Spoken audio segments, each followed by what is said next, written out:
Okay. All right. Sorry, I was muted. Now we're good. Okay. So for instant center, we have zero velocity, and rigid body. If the rigid body is rotating, it must rotate about that instant center. Instant center can be on or outside the rigid body, and the instant center can change its location. It's not a fixed point. And so now our question is how to find the instant center. Let's draw a linkage problem. So if we have a linkage that has 3 links,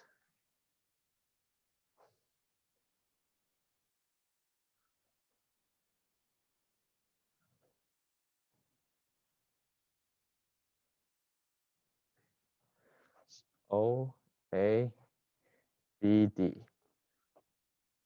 So we have 3 links that are linked together, and we have 3 rigid bodies, right? OA, AB, and BD. So OA and BD, they're fixed at point O and point D. They can only, this beam can only rotate about point O, and this link can only rotate about point D. So if we rotate OA counterclockwise, how would that affect the motion of rigid body AB and BD? It's quite hard to imagine, to picture the motion of AB and BD.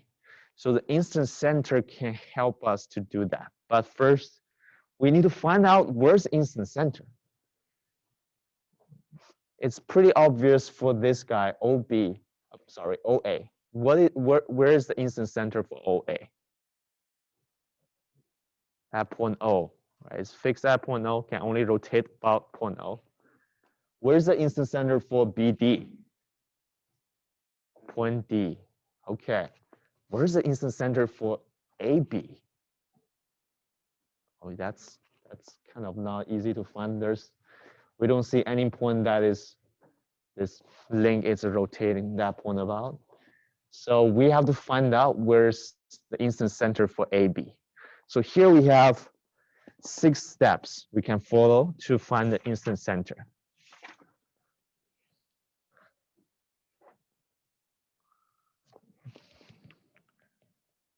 Oops. Step 1. Step 1 is to find 2 points A and B on the rigid body.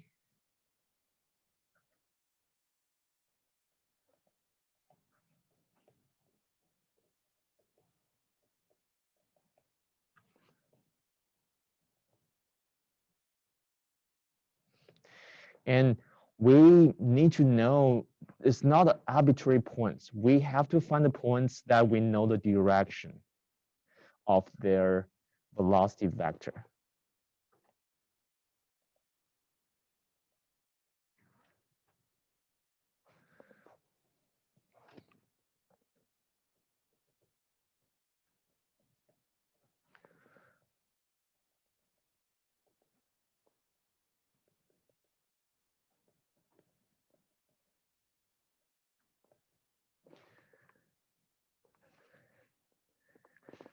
Okay, so we want to find 2 points on the rigid body that we know the direction of velocity vector. Let's use this as an example. If we want to find rigid body, the instant center for AB, we must find 2 points on AB. Well, in this case, we know 2 points, but do we know the direction of velocity vector at point A and point B? Yeah, in other words, where's the direction of motion at point A? So at point A, what's the direction of motion? Can you use your finger kind of guess where's the direction of the motion of A? Yeah, so at point A is also a point on this link. This link can only rotate about point O if this link is moving counterclockwise. So at that position, point A can only move up, right?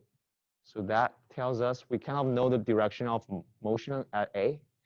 Do we know direction of motion at point B?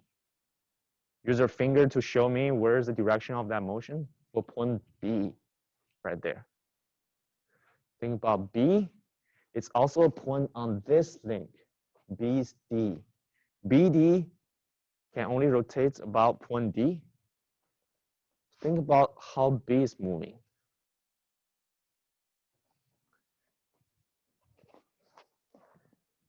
Let me use the green.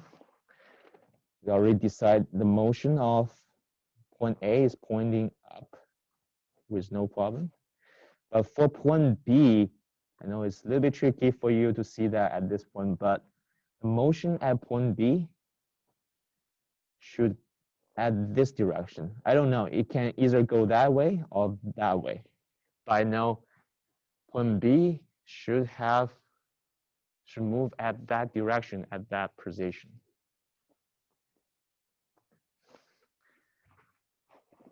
Doesn't matter, as long as we know the general direction of B. Doesn't matter which direction, up and down. Okay, so that's step one. Let's talk about step two.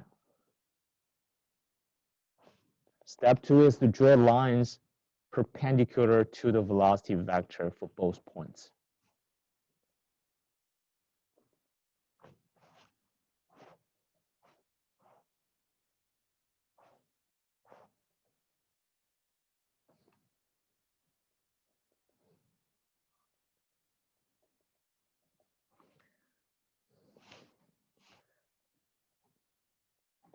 Okay, let's draw lines perpendicular to both velocity vectors. I will use red color, draw a red line perpendicular to that, draw another red line perpendicular to that green line. Okay, that's step two. So in step three, we want to do is find the intersection of that two lines.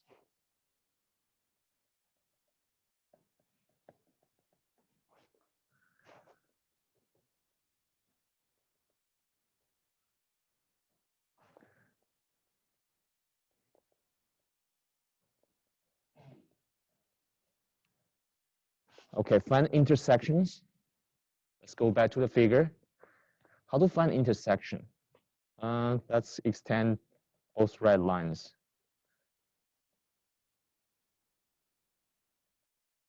Boom. We find out that intersection, which is point D. That point D, the intersection, it's your instant center.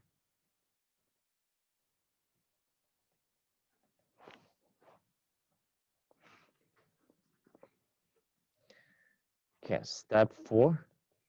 There are cases if the two lines are parallel.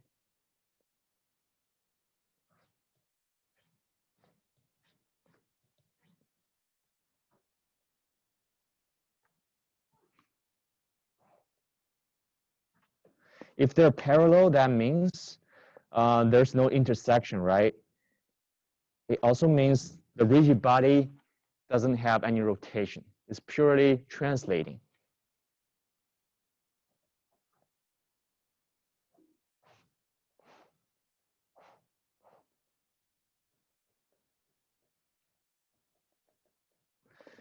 Which means no rotation. And the intersection, or IC is at infinity.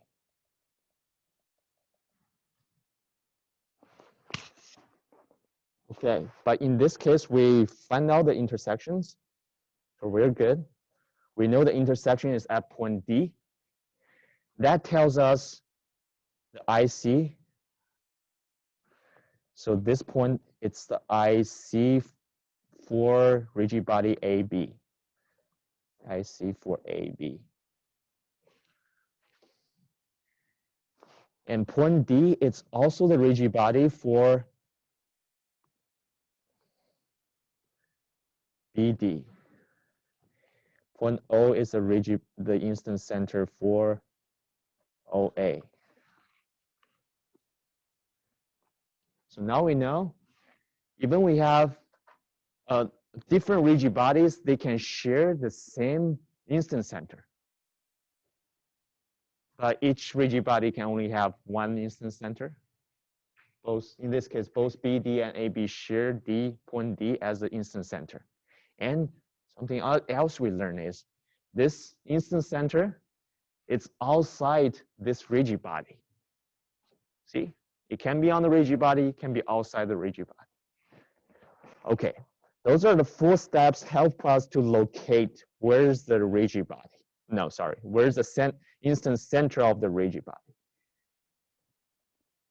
Now we have 2 more extra steps.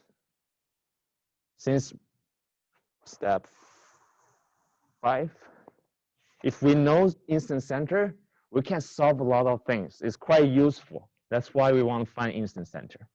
So in step 5, we can find out the magnitude of angular velocity of the rigid body. That is omega. Omega can be found out by using this equation. The magnitude of VA divided by the magnitude of RA/C.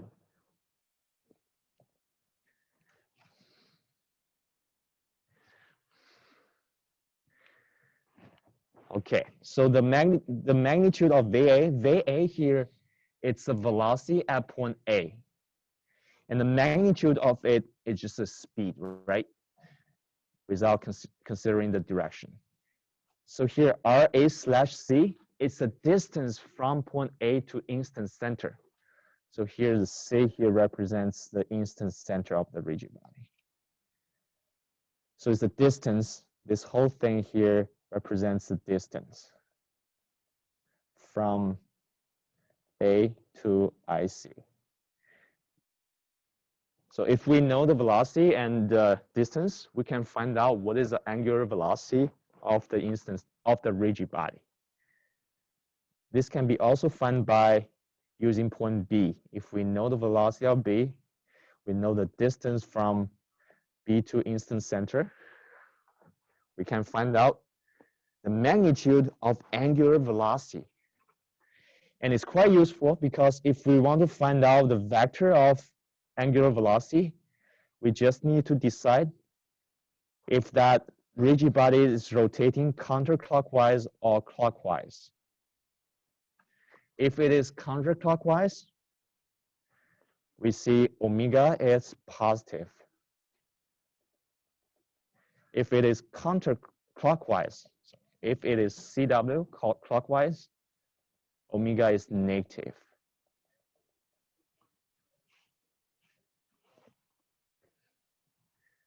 Okay, this is about omega. We can find out in step 5.